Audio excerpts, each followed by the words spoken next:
Hey everybody, it's Chris back with another review for the Blue Collar Beer Gourmet. Today I'm going to be reviewing a very special beer, a beer that is a mark of a centuries old tradition, and that is the 1516 Kellerbier, unfiltered Kellerbier from Weihenstephaner, Weihenstephaner. I'm probably horribly mispronouncing that, and considering my last name is Rouse, I'm doing a really, really bad job of mispronouncing it. But This is a limited edition to celebrate the 500th anniversary of the Bavarian Purity Law. The Bavarian Purity Law of 1516, if you're unaware, um, honestly, that's the reason that we drink good beer now. If you ever get a chance, go look it up. The Bavarian laws, I mean, the Purity Laws of 1516 of Bavaria.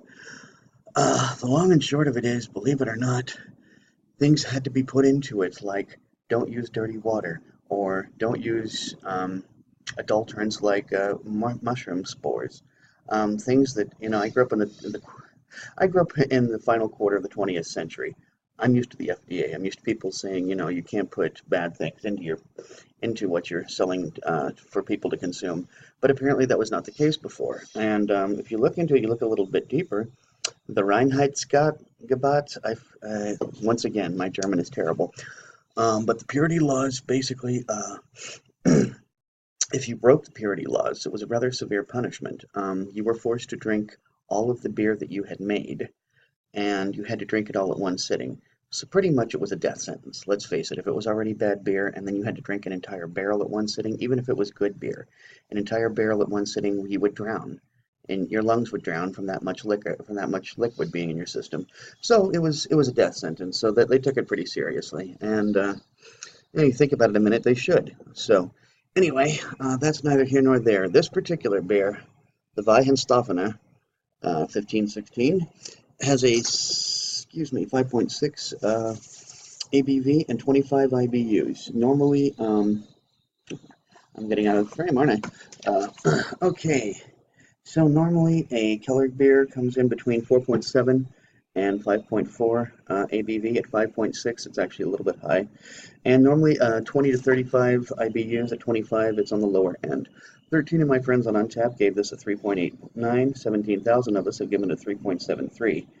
And on Beer Advocate, it received a 395 rankings, gave it a cumulative score of 4.05, making it exceptional according to their standards. Beer Advocate describes the Keller beer as a rather old, rare, and unique German beer style, unfiltered and unpasteurized lagers that date back to at least the Middle Ages. The beer is unbunged in deep vaults, which means it's uncovered. Smooth, cloudy, rich in vitamins from the yeast. Hop bitterness can be high.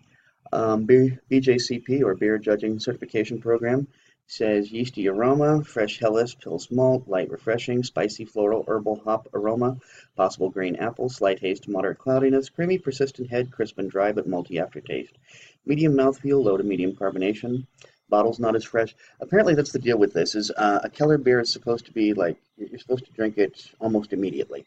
Um, Bottle's not as fresh, modern adaptation from the Franconian style using Helles instead of Marzen.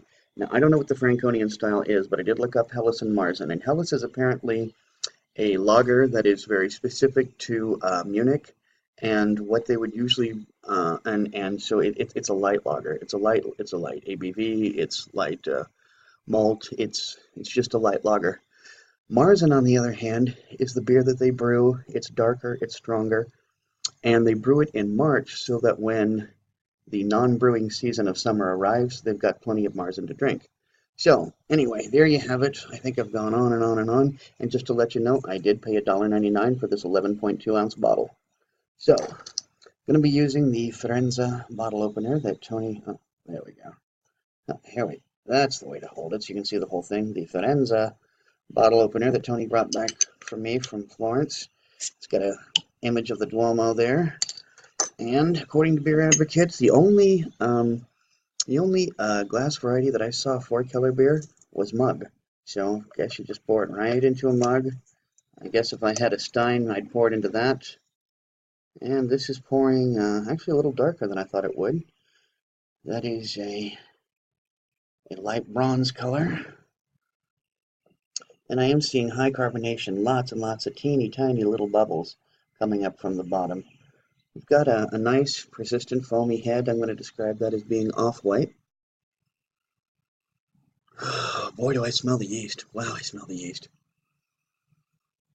Anybody who's ever been, anybody whose mom ever baked bread in the house, you know exactly what I'm talking about, that yeast smell that fills the place after it first hits the oven and starts actually baking. I'm also smelling a little bit of sweetness and a little bit of, I'm smelling the spice profile, excuse me. So, I think I've gone blah, blah, blah enough. Let's get to this and start drinking. Cheers.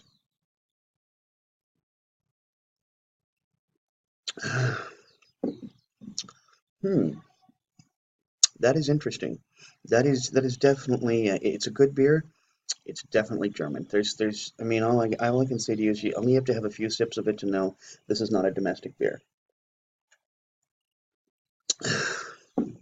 It is creamy.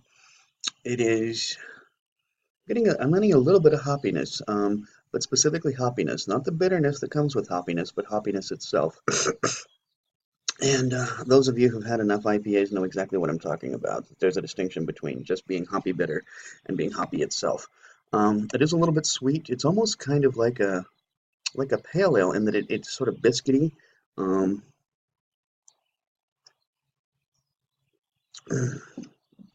Gotta describe that as a medium-low mouthfeel. Just a little bit of spikiness and no real alcohol burn. 5.6, you wouldn't really expect much of an alcohol burn, maybe a little bit. I'm tasting actually a little bit of honey. A little bit of honey and the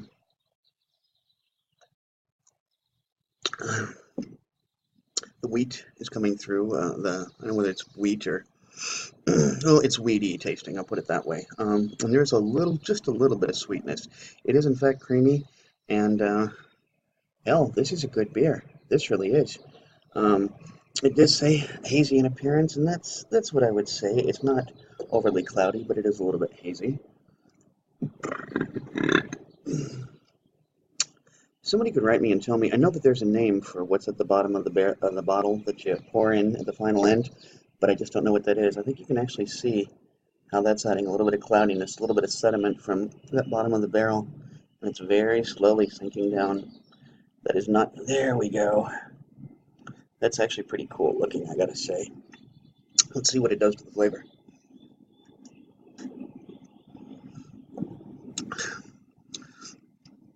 Brings out a little bit more of that spice profile. And I just mean spicy like, I don't mean spicy like hot pepper. I mean like cardamom, but the cardamom is not what I'm tasting. I'm not sure what spices they used. Maybe bitter herbs is the better name for it. But anyway, it's a good beer, and I'm definitely going to be giving this. I'm kind of surprised by how many great beers I've had lately and how many high scores I've given. But this one, I think this one deserves a 4.25. It'd get a 4.5 if it was in a can. But I gotta admit, I had a little bit of trepidation about this. I thought, oh, this is going to be some weird German, exotic, super yeasty, what have you. But it's not. This is just all around a good beer. So until next time, drink good beer, don't break the bank doing it, and cheers.